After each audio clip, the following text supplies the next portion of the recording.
मला असं वाटतं मतभेद असणं वेगळं, मनभेद असणं वेगळं. त्यासाठी थोडा वेळ लागेल.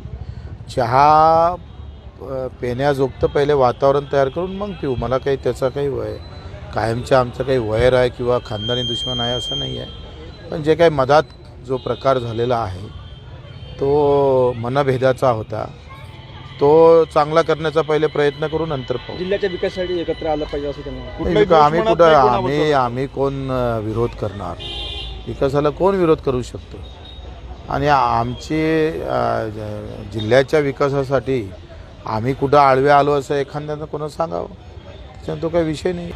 पण मला असं वाटतं का ते देवेंद्रजी आणि त्यांचा विषय आहे.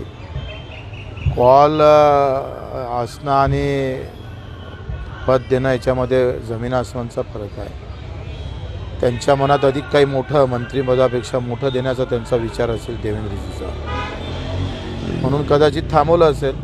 नाही तर मग म्हण प्रचलितच आहे, गरज सर्व वैद्य मरो. पीएमची कृपा राहील, दुसरं काय आहे? पीएमच्या कृपेशिवाय त्यांच्याजवळ आहे तरी काय?